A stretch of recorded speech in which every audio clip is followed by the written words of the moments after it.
All right. So it is 1 o'clock, and as participants are still checking in to the room, we are going to welcome everyone to the second session of our G. Bootcamp series. If you were with us last week at the Goodwill of North Georgia on Metropolitan Parkway, you know that we had a fantastic session, and we are looking forward to another fantastic session today. Uh, the essential elements of a successful back office. Now, I know that there are folks who are here in this room who are ready to hear this. We have gotten all of your pre-registration questions, but please make sure that if you have any questions for our panelists this morning or this afternoon, that you put those questions in the chat box.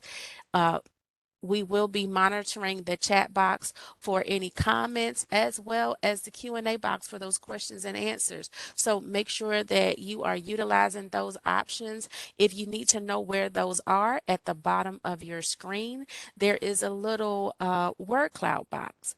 That is your chat box. Go ahead and open that.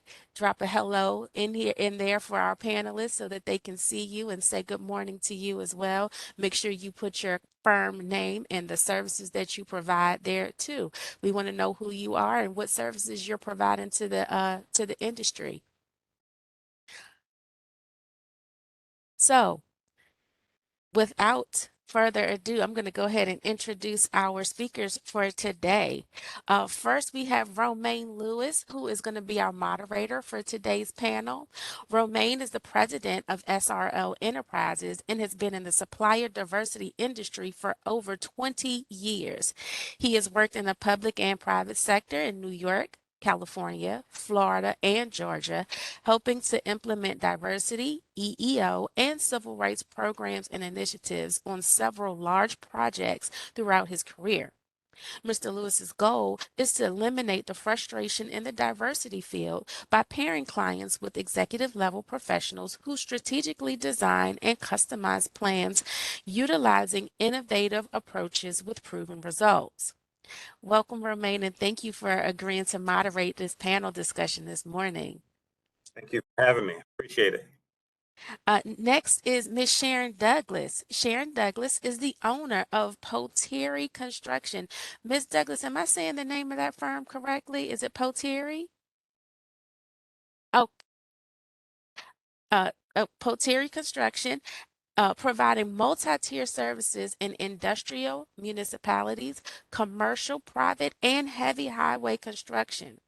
Her daily role includes oversight of daily operations of the company, customer relationship management, proposal development, project management, personnel management, and training. So she does it all. Sharon is a graduate of Houston Tillotson College in Austin, Texas, with a BA in Business Administration. She also studied military science transportation at the University of Texas of Austin and later commissioned to the U.S. Army as a second lieutenant. She served 2 years active duty and 12 years in the Army Reserve. Thank you, Ms. Douglas, for your service. Next, we have Dana Niger. Dana is the co-founder and chief human resources officer for Hive Talent Acquisition Firm. Dana's recruiting experience covers a wide range of industries such as accounting and finance, construction, engineering, light industrial and warehousing, sales and marketing, with a specialty in legal recruiting. Her human resources consulting background includes JEDI training, payroll, sponsorship, HRIS, networking, social media, and branding. Dana is a graduate of Agnes Scott College right here in Decatur, Georgia, and she returns to her alma mater multiple times a year to support their summit program by volunteering for HR panels, LinkedIn seminars, interview preparation, and other human resources related needs. Thank you so much, Dana, for joining us today. And last but certainly not least, we have Mr. Marvin Thomas, who is the co-founder and CEO of Triunity Incorporated, an engineering and program construction management company specializing in transportation systems. As co-founder, Marvin has contributed to all aspects of the business, from creating company culture, operations, marketing, strategy, financing, human resources, and sales. Through Marvin's leadership, Triunity has successfully grown to offices in Boston, Denver, where their headquarters is located, Los Angeles, and Seattle with a diverse customer base. Thank you so much for joining us from all the way from Denver, Mr. Thomas. Thank you. So, I am going to now turn over this session to our moderator for today, Romaine Lewis. And I'm going to stop sharing so we can all see our panelists and have an active discussion. Romaine, I'm going to turn it over to you.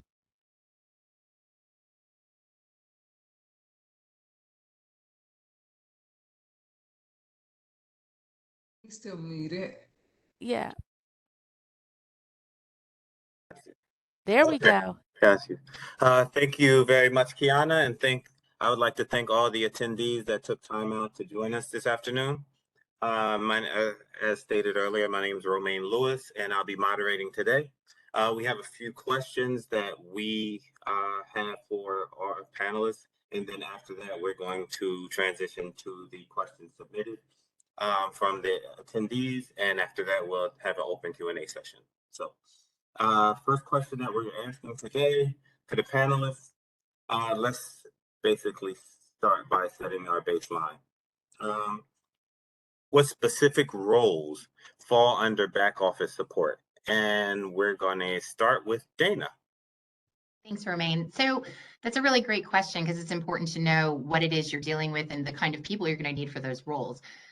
One of the things to understand about back office is it's important because it's essentially the backbone of your company. When a back office operation runs smoothly, it sets the company up for success.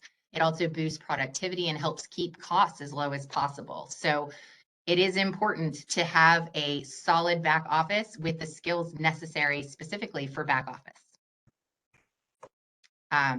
One more thing I'd like to add is back office specifically is operations associated. So IT, data management, anything related to legal, compliance, human resources, insurance, risk management, right? Procurement, also the people who are responsible for dispute resolution, transactions, processing, invoicing, AR and AP, accounting, collections, those kinds of things. That's all very important back office. Understood. Thank you. Sharon or Marvin, would you like to add anything? Well, I feel Dana's covered quite a bit of that. I mean, from step A to Z, the key thing is to make sure the people that you do hire are actually trained and understand those processes that they are assigned to, be that the accounts payable role or the accounts receivable role, or even working in the accounting system, setting up different projects. And I think the part that I'd chime in with Dana and Sharon both is just, obviously if you're starting out in your business, you're probably doing all those roles from janitor to HR to IT to accounting. What I love about the back office operations is the fact that it's one of the easier areas to have continuous process improvement. As you start scaling your business, you have to decide which one of those functions comes off of your plate first. Typically, it's the accounting one that you want to get up and start it first. And typically the first one that you want to get off your plate first because you want to get a professional in there versus, if I'm an engineer, what I know about accounting. So that's one of the first ones you get off your plate. And then you got to start looking, where do you scale to next? Is it the HR? Is it the IT? Is it the operational piece? So as you scale the business, what are the ones have those back office functions that you need to get off your plate so you can focus on running your business versus being the business? Right. Okay, thank you. So in essence, the back office is basically the portion of your company that no one else sees. So it's sort of like how people like, for example, LeBron says, you see what's going on the court, but you don't know the work that was put in for this product. So essentially, that's where we're going. Okay. Next question. Marvin, I want to segue into the next question. What considerations should business owners keep in mind when identifying their back office needs? Yeah, and I kind of started harping on some of those before. The thing Right. to keep the thing to keep in mind is the profile of where you're at in your business and what things are most important for you to get off your plate as you scale your business. Right. So and then once you've got those off your plate, is to continue to look at ways that you can improve those bits, especially before you start adding the next piece. So those are things I'd say to keep in mind is what are the first ones? What should they look like? And then once you've got them going, how do I year over year improve on those? Okay.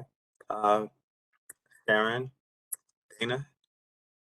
I call that controlling the chaos in the office. That's well said. Can we all adapt to that? And I love the way Marvin said that, to scale it. I mean, you go out there and you put forth an effort to get a trained person into your accounts payable and accounts receivable. All right, but along with that, they need to understand the processes of what I call the in and out. I don't like to call off software packages to utilize, but they need to understand that role from beginning to end. Mhm. Because, like Marvin said, we all started out wearing all hats. We all started out maybe with an Excel spreadsheet to make sure we had things under control. But once you get that individual and you get another package in, and let me throw this into the action, um, and a CPA, an accounting person, be it in your office or out of your office, is so crucial. Because again, we started out all being the CPA. We started out all looking for a person that was a bookkeeper or an accounting person that could file our taxes. But going back to that, again, it eliminates the chaos when you scope out and you have one individual, you're getting trained up and they're ready to roll. And then you go off to your next adventure. I call those adventures too, because they end up being an adventure because you're getting to know the capability of your people. I'm going to piggyback off what both Marvin and Sharon said there and say that there's a real need to understand your priorities, which is just another way of saying what they said so eloquently, to be honest. The order of importance of those roles, right? That's really, really going to be something there. And then the side caveat there is it's not just after you prioritize and you know exactly how and who you want to hire in what order. Understanding the specific trainable and non-trainable skills that are associated with those roles is going to be very key in not only filling back end, right? So front end, face of the company, things like marketing and salespeople and business development, even reception is part of that because it's the face of the company. Back end is all the behind the scenes stuff that is pretty thankless, to be perfectly honest. But once once doing it yourself as a business owner and then starting to expand into a few people on your team, you start realizing the specific skills that are required to be successful in back office. And I think at some point we are going to talk about that, but this might be a segue into one of our other questions coming up, which is let the experts do what they do best so that you as the business owner are not worrying about everything all at once. I know business owners, all of us, I can attest to this as well, have control issues. But when you are physically, financially capable of outsourcing human resources, for example, outsourcing your accounting, for example, do it so it's one less thing that you don't have to worry about on a daily basis. Right. And Yes. can I say something to that also from what Dana said? The key thing also is to identify who your people are. Once you do that, then you're not depending on that person to know everything. All right, you identify what they know, and then you build on that for training purposes. And I can attest to that because I've had individuals that, really thought they knew it. However, keep in mind, all businesses are not the same. All businesses do not operate the same. So Exactly. all people, again, do not learn the same way. Right. Well said. Okay. Moving on to the next question. What are some ways that business owners with no or limited office space can utilize back office support? Sharon, can you pick up on that? Could you repeat the question, please? Okay. What are some ways business owners with no or limited office space can utilize back office support? Well, first of all, like I said earlier, you would identify, like a bookkeeper, for example. Mm-hmm. The other part of that is knowing what you don't know. And a lot of times we get stuck. As a startup company, we get stuck. And what I've done, I'll say from my years ago experience, is when I was limited, I used spreadsheets. I Mm-hmm. used Excel spreadsheet. I did not spend all this money out to make sure I had this particular software package, that particular software package. It's just it's blowing your money because number one, you have to understand your business. And once you start spreading it out and identifying what it takes to run your business, then they really cues you in. So I would Mm-hmm. say as a beginner, start yourself a spreadsheet. Identify what your ins and your outs are. You know, what's coming in the door, what's going out of the door. You know, Mm-hmm. what are your people, your lineup? What type of payrolls do you have? All this is going on your spreadsheet, so it becomes a part of memory for you. Yeah. Okay. Thank you. Any follow-up, Yeah, panelists? you asked the question. It sounded like their concern was the limitation of office space, Mm-hmm. especially in this day and age. Do not let office space be your limiting factor to the type of staff that you have, especially after all of us just went through COVID. I don't think anybody had a concern about their office space. It was more about their infrastructure. And there's a variety of solutions that you have in terms of getting the resources you need. First of all, you don't need them staffed in an office anyway, but certain things like HR you can outsource. Your payroll you can outsource. Your finance and accounting you can outsource. So there's a variety of different aspects to your business or bits and pieces that you can outsource. So you can outsource or either use fractional resources, whether if you need a CFO type. So Mm-hmm. if you need them all in the building, that's a different question, but you really Right. don't. I mean, I think all of us have had to prove that fairly quickly that you Right. could operate without having any kind of folks in your office. Right. I'd like to point out the fact, I'm so sorry, Romaine, that Yeah. with Mr. Marvin and Ms. Sharon and I mean, if we were able to survive through the pandemic as small business owners ourselves, then others were clearly able to do it also. And how did we do that, right? Cost effectiveness, constantly looking at the numbers, as they so eloquently said, coming in and going out and utilizing your spreadsheet. But from a space perspective, know that in this day and age, the virtual assistant, whether local, overseas, however your plan or want to utilize those people, are hugely appropriate these days. And again, the skill sets, I can't even begin to tell you. Also, on that note, outsourcing the specifics, as Marvin and Sharon had also said, and that I had said previously as well, is going to be very key. And sometimes people don't know where to start. And one of the things Mm-hmm. that Hive helps with from a strategy perspective is within our network, even though we are your human resources and recruiting consultants, which includes all kinds of things under those titles, right?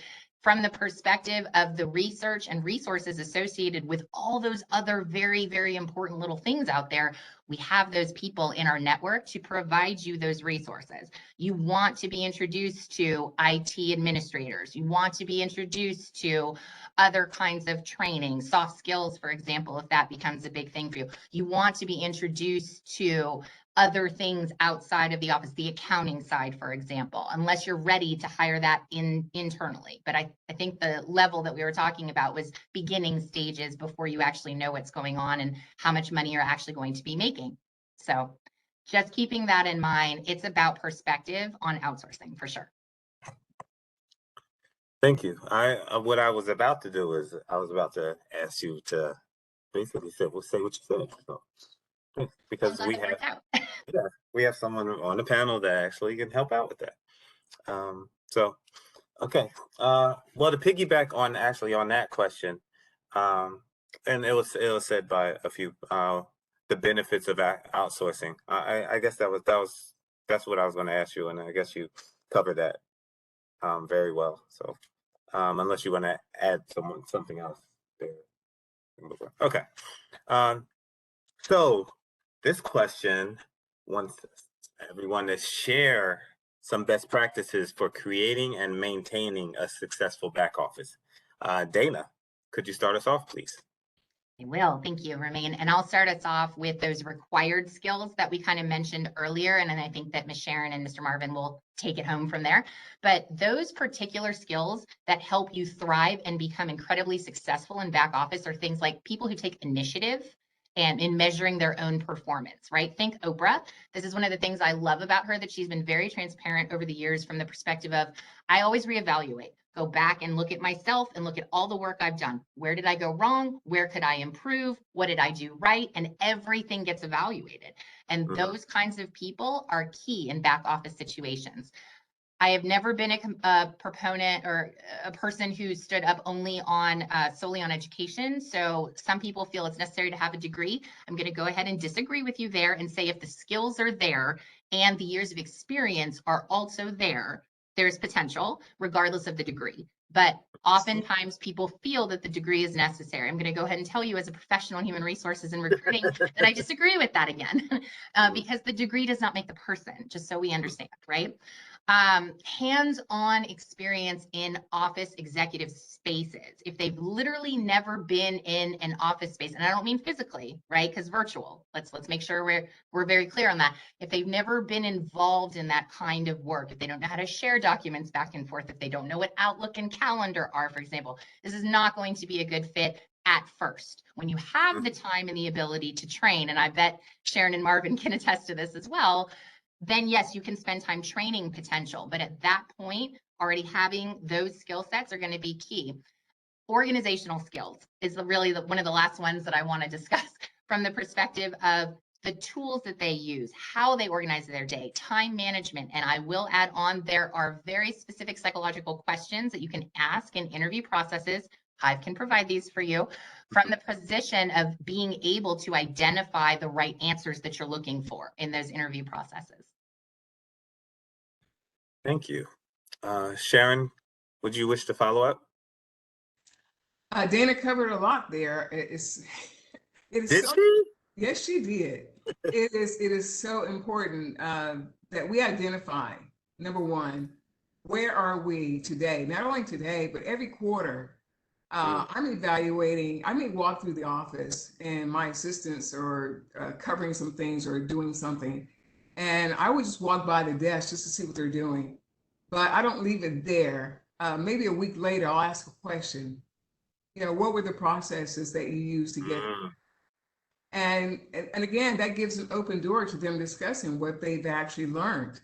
And I'm also opening the door to say, hey, do you think there's another way that we can do that and be more efficient and give them the input? Because one thing I thrive on, number one, Dana, I agree with you when it comes to education. If people have the experience, in most cases, starting up, people may not have the experience. And we may not be able to train coming out. We get one person that's trained up. We get another person that is untrained. So we are working together to get that person up to speed. So again, the key thing is that we move in sync with each other. And again, education does not have to be there. I mean, I'm prior military, so I look at it. If I took a veteran and put him in my office, what am I going to do? First of all, I'm going to introduce him to the environment in which I'm moving in and get that person comfortable. So I'm going to say to all businesses, when you walk in the door, you want people to say, you are welcome here. So we give them that welcome mat. The other thing is to keep things up to speed with the learning process. So again, asking those questions, knowing where your people are in their learning process, and then making changes. That's the most exciting part, is when your folks are so involved in the thrive of the company that they're willing to be open and flexible to making changes. Right. So they have that initiative to move forward and say, hey, I think this will work better. We sit down at the table, because I say, I am not the only brain in the room. I'm utilizing every brain that's at this table and those that are in the field. Thanks. Marvin, I actually have another question for you. Sure. When should owners consider expanding their back office? Yeah, and that one's is a very dependent question. There's a article an article from Harvard Business Review called "The Five Stages of Small Business Success."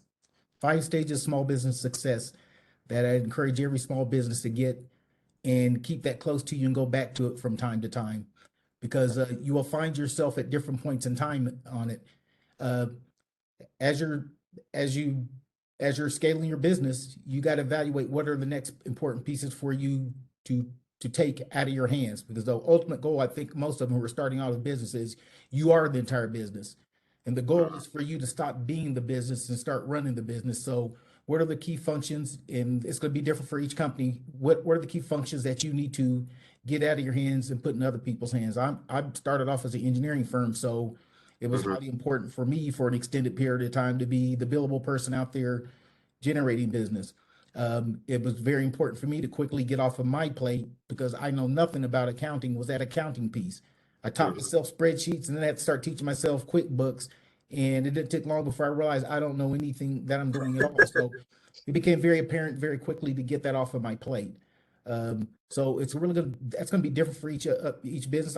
In my mind, I do think for most business, the first one you want to make sure you get off your plate and have somebody who's professional looking at it is the accounting piece, because that's what you're doing for, is to generate money, and then you need to make sure you're accounting for it right, and you have good analysis on your money, and I think that's the part where I see a lot of businesses fell down first, is on the money part.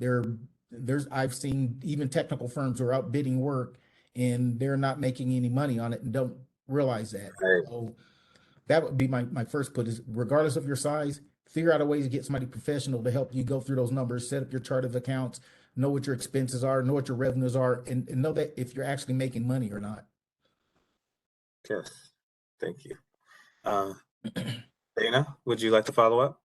Yeah, I'll follow up. It's really just to piggyback on all the great things that Sharon and Marvin have already said, but you should always be thinking about expansion, right? You should never be walking into starting your business going, oh, we're going to be so cute and little, right? It's always, how far could we possibly go? And you manifest that, I haven't actually, I'm sorry to put people on the spot here, but I haven't actually asked the three of you, do you guys meditate, and manifest in the mornings or afternoons or evenings? And I do every day. Every day. So does my husband. Sometimes we do it as a family. These things are very important. And you will see that a high percentage of C-suite all around the world do this. I'm not saying you have to if it's not your thing, right? But really, truly seeing your future and bringing that positivity in when, let's be honest, starting a business or getting past the first year, it's still a very precarious place to be, constantly communicating and over communicating and trying to catch on that. But you should always be thinking about expansion and continuing having people you trust in places of very important power. And one of the most important things on the accounting side of doing that first and outsourcing that first, and even though I'm in human resources and talent, I do agree that accounting should be outsourced first and human resources and talent should be second. Forecasting tools are so important. And here at Hive, we, again, I said earlier, but we stress knowing and understanding what tools are available out there for you, including forecasting, including all that accounting stuff, so you can get yourself to the next level so that you can, in fact, outsource those things. So thank you. Thank you. No, thank you. Okay. Sharon, anything to add or move on? Yes, I'm sorry. I'm actually in a hotel, so I tend to take my mic off. So the noise. Understood. Let me say this to expanding. Be ready. Don't just expand and take on so much that you haven't clearly understood where you are in your business. It's exciting to expand. It's Right. exciting to forecast, but be ready to do that. Make sure you have everything in place. Make sure your stress levels, as Dana said, meditating and thinking about it, be that sitting out on a patio and I call it daydreaming. What is your dream? What is the excitement of your dream? But be ready to move forward, because if you don't, that's where your failure is going to come in very quickly. Got you. And looking at it from another angle, Dana, I would like to ask you this: how does back office support shape the growth of a firm? Oh, yes. And that is through the tools. That is an excellent question. And I'm sure a lot of people had that similar concern, right? So Mm-hmm. from a perspective of how does back office shape your future, that's your bread and butter. That is your bones. That is your foundation, whatever you want to call it. When that is successful, the rest of the company is successful, right? You can sell everything you want. You can think you've got all this great revenue coming in. And when everything gets screwed up on the inside, which at one point it might, okay, let's just be ready for it, then you've got to be prepared to deal with that. And one of the ways that you can help your success go, and I think Marvin and Sharon touched on this earlier, is your accountability, going back through your forecasting, back through your reports, whether it's quarterly, monthly, whatever it is that you need to get to that point that you can move it out to less and less time in between, right?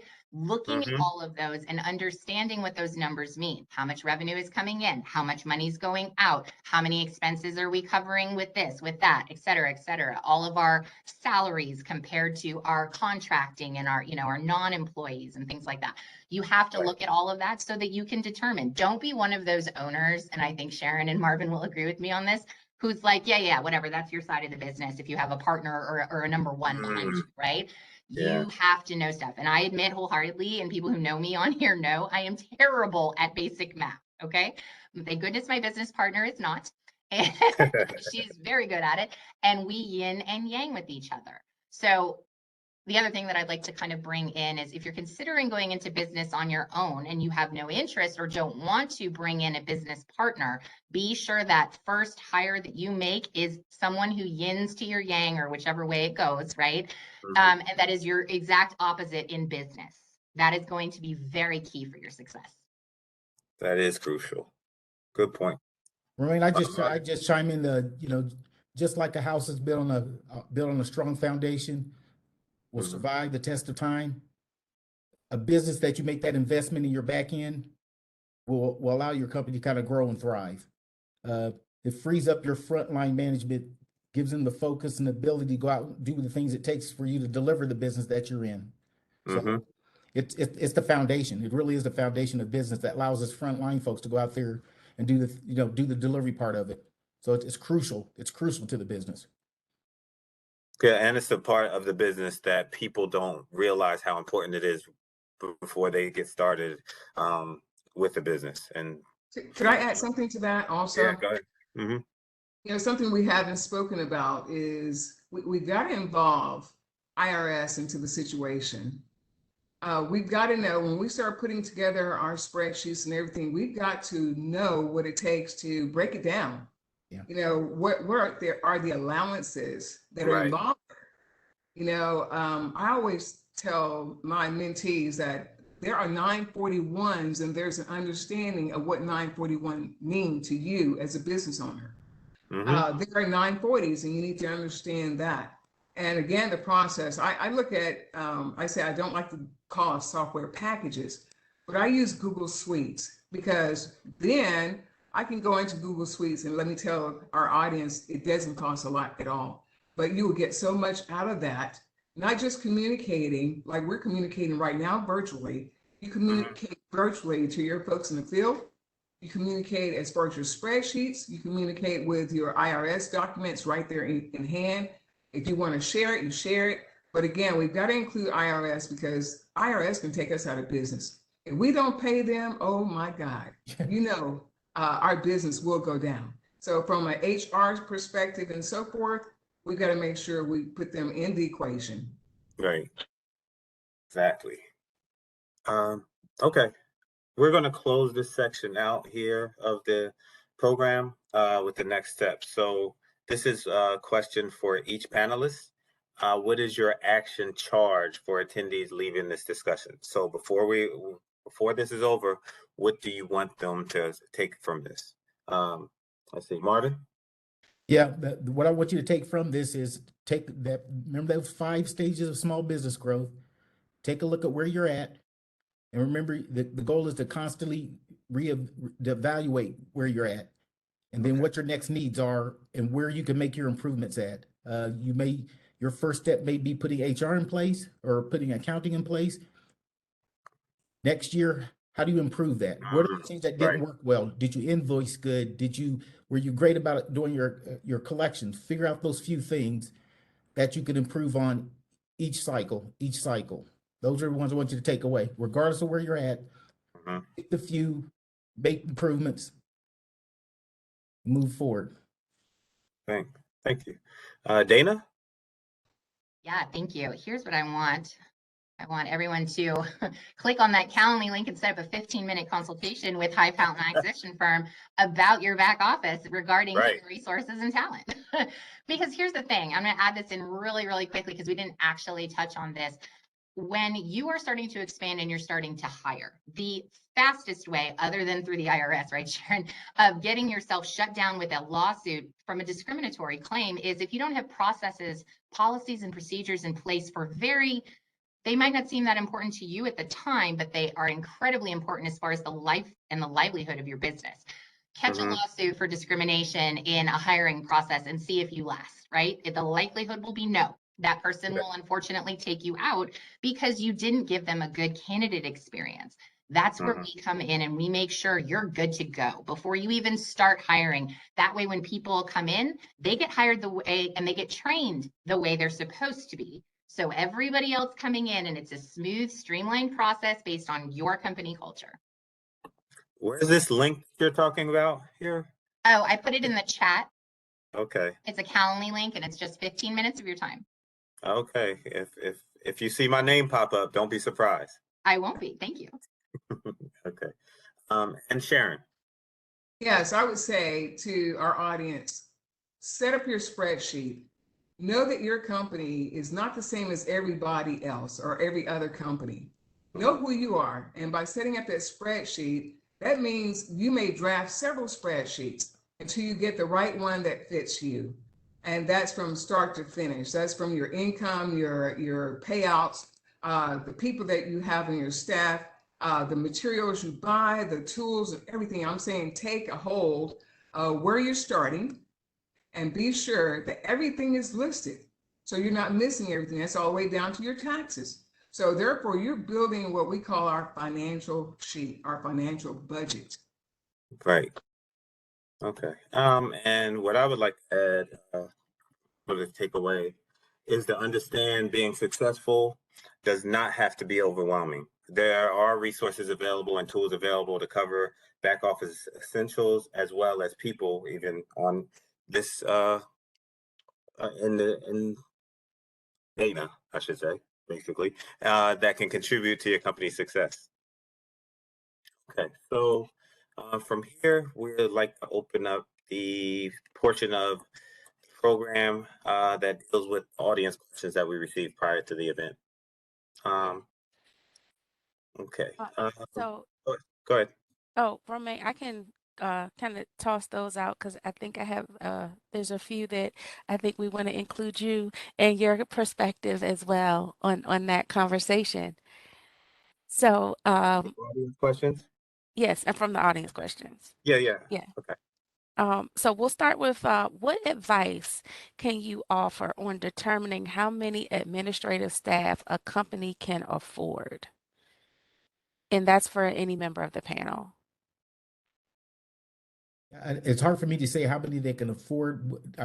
What we've done through growth cycles and down cycles for us, I found out it turned out to be about a ratio of 25%, 25-75 for your direct to indirect. And I don't know if that quite makes sense to people, but your billable resources out there, your billable people out there need a certain level of back office support. And the number I came up with is about a 25% indirect to 75% direct.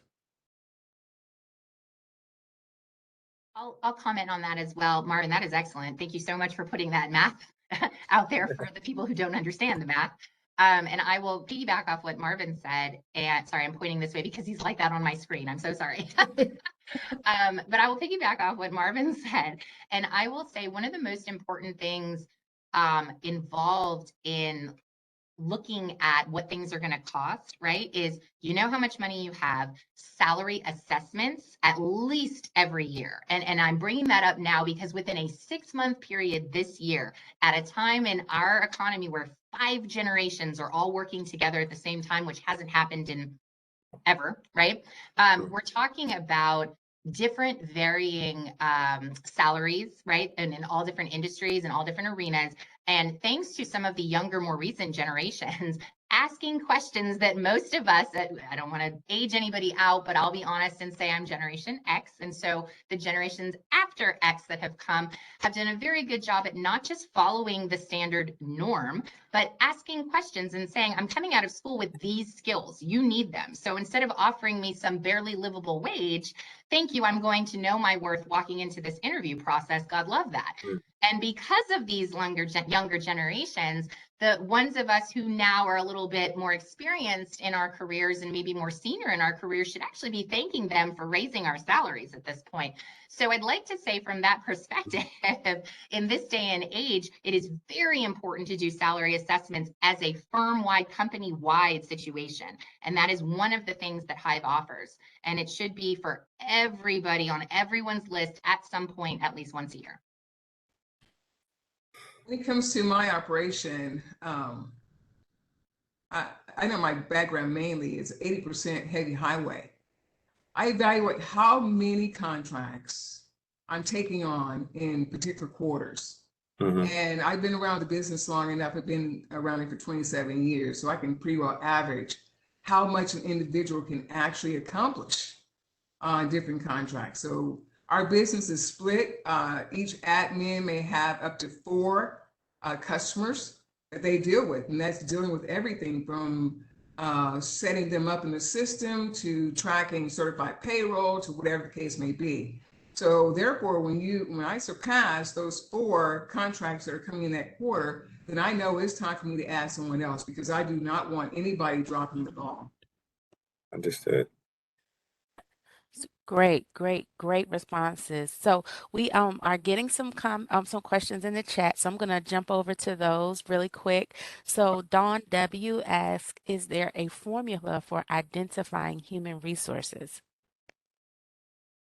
May I take that one, everyone? Are you Yes, okay? you can. There's no formula for identifying human resources, and I'm not 100% sure if while we're chatting here, you'd like to explain a little bit more in the chat exactly what it is you mean by that, because I don't want to make an assumption here. But there's no formula for human resources. It truly comes from meeting with us and how you feel, or meeting with others like us and doing a comparison. Right, I don't want to bogart and say we're the only ones out there. There's actually a new HR company in the chat, so that I've not heard of before, that is new, and I think they mentioned they're new to Greater Metro Atlanta. So there are other opportunities out there, and you should shop. You should see who you feel comfortable with, who you can actually develop a connection and relationship with, because these are going to be people who are going to be, for example, when Hive comes in, we act as your HR director and we act as your talent director. We take your email address. We look like we're part of your firm in these particular situations. We adapt to your company culture as well. Anyone else have any additional comments on that one? No? Okay. So thank you, Dana. So we're going to move to the next one from Karen Mills. She says, we know that hindsight is 2020. What one thing would you redo regarding your back office support journey? Marvin, I'm going to toss that one to you. Yeah, and it's not redo. As you grow, there's going to be things that you need to change out. The example I give is I recently outgrew, my HR person grew with us. And it's a hard conversation to have, to tell somebody that you've outgrown your ability to do this job. I mean, we scaled, when he started with us, we were a 20-person company. I'm now over 100. Wow. I now no longer have the luxury of learning what the HR regulations are in California or Seattle, where I have other offices at. So somebody I love dearly, who's more than an employee, who's a friend and somebody you want to stay close to have to tell them that you've outgrown, the position has outgrown you. We have to find more than an HR generalist. I now have to go out and grab me an HR professional. That's uncomfortable. So it's not redo, it's something that I've learned and had to make the hard call of going about doing that. So. Right. Anyone else? I'll add to that. And yes, Marvin, we surely do outgrow the people that are surrounding us. The key with my operation is that we outgrew and I'm gonna start all the way back over. We outgrew the basic accounting system through the computer system. We ended up putting in a network, an entire backroom network, a server and everything to maintain control. You may have to do that, but there are small, once you get into your business and you start identifying things that can help you don't go out there and jump to the major components. You get a component that fits your operation, and that network have really paid for itself where we are today. Because if we're in Atlanta or anywhere else throughout the U.S., we can come right into the server and we can communicate with each other, or we can actually service ourselves wherever we are. Mm. Thank you. Oh, Romaine, did you want to add something? Um, Regarding something that if hindsight 2020, Mm-hmm. uh, yes, one thing would be to not think you can do everything on your own and realizing that thought of, well, if I do everything, then I'm keeping all the money, so to speak, like that. That is not a successful formula, because once you hire people that are professionals in those aspects, then you will scale or you will grow even faster than what you think you can do on yourself on your own. So if I had to do something else, it would be to hire someone for different services sooner. Then I could have had more sleep. I'll be honest and say that I don't know if Veronica would agree with me. That's my business partner, for those of you who don't know, but most of you do. And we're very thankful for that. But I would not have gone out and gotten our office space as quickly as we did, to be quite frank, Mhm. right? To remain even more virtual and just as efficient as possible, because office space is awesome. We love it. We're utilizing it. Our partners and clients are utilizing it as well, right? It's a home away from home for some of them. And we love that camaraderie, that buzz. But at the same time, yeah, we could be saving money every month and not having to deal with rent or a mortgage, right? Whatever. So that would probably be the one maybe regret. It's not really a regret. Right. That was Let me interject something else to that, and not just office space. I used to run my, excuse the expression, butt off from office to office to office. And when virtual came in, I'm like, oh my God, this is so awesome. Now, I save, not only do I save fuel, wear and tear on my vehicle, but I save my body. I save my mental Right. stability. So again, we have to think smart about where we came from and where we are today. Mhm. very, very, very good comments. So, Miss Sharon, a question for you from Charlene Johnson. She wants to ask if you would elaborate on when in your business growth cycle did you implement Google Suites and how are you using it? So was it at the beginning when you were just starting or as you had already been in business and wanted to improve your processes? So that's her question. So I'm going to throw that one over to you. I love that question. First of all, I must say I came from the old school, but yet my brain was open enough to. I'm still a gaming person, so I love technology. And as I kept on growing, I knew I needed something more because, like I said earlier, I was just running all over town, going to different meetings. And I said, something's got to be better. So I met this young lady through an event, and actually she became a mentee of mine because she was just starting her business. But basic processes, you can always talk basic processes no matter what business you're in. So I was helping her, but in the meantime, she completely helped me because she showed me different software packages that could be implemented into my business to help me grow. And not just that, to help stay in control of what's going on out there because we can only be in so many places. With Google Suites, the answer to the question is no, I did not start there. I started with a spreadsheet, as mentioned earlier in the program. That spreadsheet helped me mentally grow through the processes of my business. And it will also show you if you miss something. For example, for many times I would miss fuel on my spreadsheet. Oh my God, what a great miss. Because I mean, that's going to be a major negative.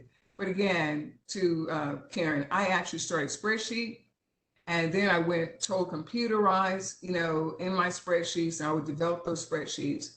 And then I went into QuickBooks, and then I realized that Google Suites was the best thing I could have ever done, because talking about having all your processes in one location, if you put everything in there, it's going to come out.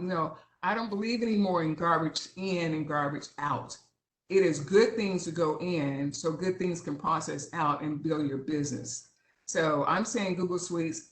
I'm also going to emphasize to the audience in general, and this is what I do a lot of different programs for small companies. So I'm saying to you, use tutorials and learning these things. Don't depend on everybody to tell you every answer to the question. Use tutorials, Google, use tutorials, YouTube, and my goodness, go in and venture in what Google Suites will cost you, because in the end, you will save a lot of money. Very, very, very, very good information. And I hope that anyone who is looking to incorporate Google Suites was taking some notes on that one. I know I certainly was. One more question from Ms. Arnasia Riley. What are the signs that it is time to invest in an office space, even if for your core staff of 3? What is the rule of thumb? Is there a rule of thumb? That's my second question. That's my add-on to that. Is there a rule of thumb when looking at investing in office space? Yeah, I I'll don't take think that there's a one rule first. of Oh, thumb. go ahead, Martin. Sorry. Oh, no, I was going to say, I don't think there's any rule of thumb. What I would suggest is starting off using temporary office space versus something that signs you up to a long lease. There's WeWorks, there's all Regis, there's a variety of different ones that can use. You can use month by month. You can use fractional space. So there's a variety of different ways. I'd also suggest, if you have other business firms that you associate with, looking at setting up some arrangement with them where you could sublet office, or that's a cheaper solution. So there's a variety of different solutions that you need to make the decision for. I do have to say, there is something to be said from getting all your folks together periodically from time to time. So whether that's an office or some other way to do that, but there's no ideal timing for it. I agree with Marvin. There's no right or wrong. I would say the best leadership can identify quickly the fact that when you're seeing those glazed over looks, right, and people might seem bored, or the work has become stagnant or mediocre even, or maybe too many errors are happening and that weren't happening before, right? It's not a common thing. It's a oopsie, but it's like several oopsies. And you're like, okay, wait, what's going on with you, right? Have those one-to-ones, right? Employee development should be continuous as far as that's concerned, whole nother topic, but have those one-to-ones, identify those situations, even for small groups of people. Yes, you can find those office spaces like Marvin, excuse me, was saying. You can find the WeWorks, the Roams, all those fractional kind of spaces, subletting opportunities. Just like it takes a village in raising children, it takes a village, and you should lean in on your fellow entrepreneurs and business owners. We have plenty of people who rent and lease space from Hive's offices as well when they need that kind of space and they don't have it. It's our pleasure to do that, even if you can't afford it. Go do your awesomeness in our office, because we want you to be successful, right? So find people like that who are willing to help or barter in those situations so that you don't have to spend money. Believe it or not, they are out there. Call us if you need any help finding those people. Thank you. We have time for 2 more questions. First question is from Melissa Ting. When you're scaling up, what factors are you considering as you determine which function to offboard next, and how to determine when to go in-house versus out-of-house? Those are 2 great questions. Well, I'll start with the question. Okay. First of all, my scaling up ended up being where I have in-house accounting and outside accounting. Because one thing that a lot of times you get involved in, you want to go after this major project, and you've got to have a review or an audit done. So you've got to have an accounting process outside, but you also have the inside accounting. So we have our eyes on the prize inside the office, So we're pushing that information outside to the major accountant that's going to give us that review we need or that audit we need to go through and get our bonds and whatever else we need. Okay, thank you. Yeah, I would Thank like you. to add to that if I may. Yes, you can. Okay, so one thing, well, I know this, so I'm about to bear with me real quick. So regarding that, a lot of focus would have to go into what you wanted, what you can do in in I guess virtually versus in person, and then pick and choose each one. So, for example, legal, business advice is in person or legal, like something like LegalZoom. Accounting, do you want an in person accounting in the office accounting, or do you want to do something like QuickBooks? Social media management, which is really heavy and huge for successful many businesses. Hootsuite or something like that. Design support for like you can use Canva or more complex tasks. You can even hire people from Fiverr, things like that, or and a virtual assistant. There's so many different things where you basically list everything of in your business and essentials for your company, and then say, okay, I can do this one in-house. This definitely need to be in-house, and then this is virtual, and then things that help increase productivity, project management tools. You may want to, choose what software to possibly use it at, or a person, and then task management, something like it's ClickUp and things like that, which would have Mhm. everything in one place, or G Suites as well. So, and also find a mentor or an advisor, someone who's been there before that you're trying to get there and they're there. Believe it or not, people are willing to do that.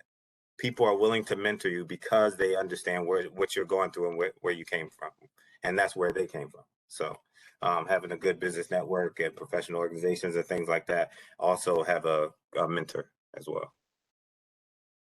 Great, great, great, great advice. Thank you so much, Romaine. And our last question is from Jay Terrell. Any advice on how to deal with our control issues, our being business owners, control issues, and learn to let go? Dana, I think you mentioned meditation as one way. Anyone have any other suggestions? Dana, if you have another one besides meditation, feel free to throw that one out as well. Yeah, I was going to say physical activity, and it doesn't have to be anything, heavy, sweaty, right? HIT is super, which is high intensity interval training or whatever HIT stands for, actually, right? That doesn't have to be you if that's not what you're interested in, but taking a walk doesn't even have to be brisk. It can just be a meandering, right? But you've got to get physical activity in. Otherwise, where else is that anxiety going to go, right?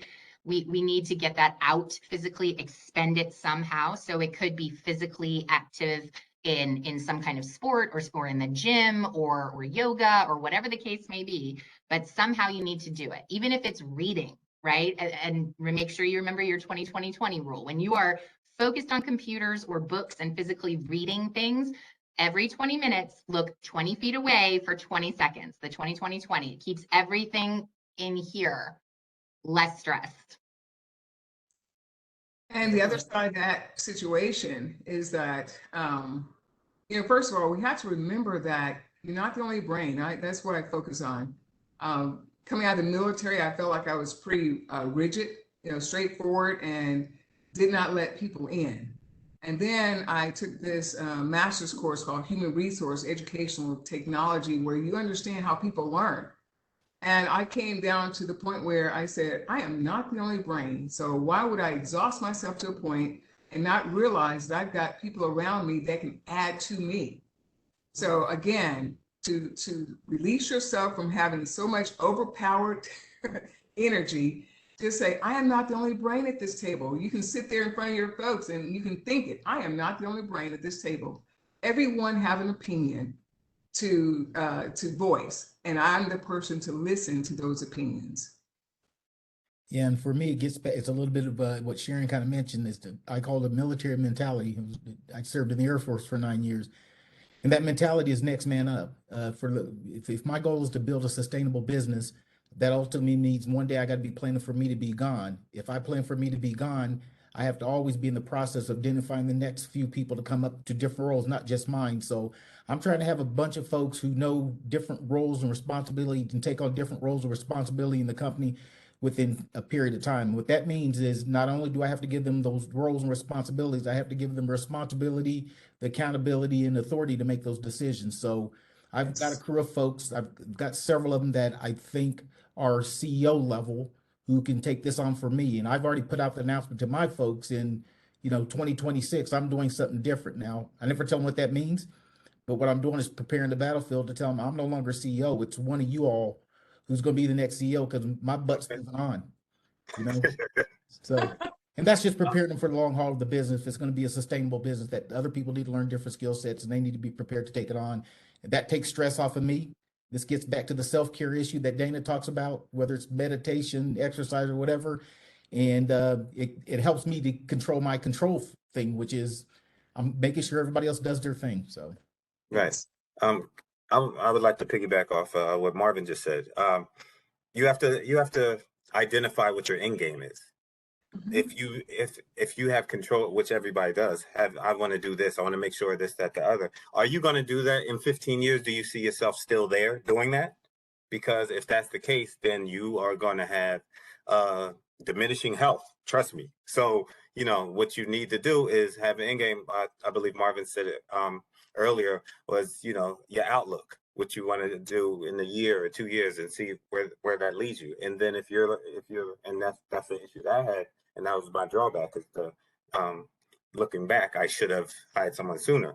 If you think you can do everything, then you're capping your success for your business, and that shouldn't be the case. So, you know, um, as one brilliant expert once said, "Let it go, let it go." So, sometimes that's what you have to do. Wise advice from Elsa of Frozen. Wise advice. Well, we are just at the end of our questions, and I want to make sure that we are uh, making a great use of the time that we have asked everyone to share with us today. So, first, thank you. Thank you, thank you, and thank you again to our panelists and our moderator for today. This has been a great session. I hope everyone who was on this call has been taking notes. I have 3 pages of notes myself. So if you were not taking notes, the session was recorded, and we will be sharing the recording only for the folks who joined us. So, by you being here today in the room, you are going to have access to this recording and to the information that was shared today. Um, Before we let everyone go, our next event and it's our final event in the boot camp series is a conversation with a few folks you may know at the Georgia Department of Transportation, Ms. Kimberly King, who is the Director of Equal Employment Opportunity. Albert Shelby, who is over the Office of Innovative Delivery, and Jeremy Scott, who is with the Office of Contractor and Bidding Services. So, why are they important to be in the room? Because these are the folks that you want to talk to if you are interested in doing business with Georgia DOT. They will be in person, giving information on working with GDOT, answering questions that you have about the contractor registration form, about the state of the DBEs in Georgia with respect to how we are growing with the infrastructure bill money flowing down to us. So if you are interested in any of or all of these topics that I just mentioned, go ahead and scan that QR code right there on the screen and register for next week's in-person event at the Georgia Department of Transportation. We will be there bright and early at 8:30 a.m. We hope to see you there. We hope you beat us there. And now, when you close today's workshop, And when you close, you'll close by clicking that red circle with the white X at the bottom of your screen. An evaluation will pop up. Please take a moment to complete this evaluation. Your feedback is absolutely critical to our team as we continue to create outreach events such as this G.Dot Bootcamp series. So it takes 2 minutes. Give us your feedback. Let us know what you love. Let us know what you didn't love. Let us know how we can do better. Let us know if there's nothing that we need to do at all. And this was a great series. We love to hear that, by the way. But please make sure you do complete that evaluation. And that is it for today. Thank you so much, everyone. We are giving you back 10 minutes in your afternoon. We hope that something was said to get those creative juices flowing for you all in terms of getting that back office support, taking some of the stress off of you, and growing your business. Have a great afternoon, everyone. I look forward to meeting some of you in person next week on September the 27th. Thank you. Have a great afternoon. Thank you. Bye, everybody.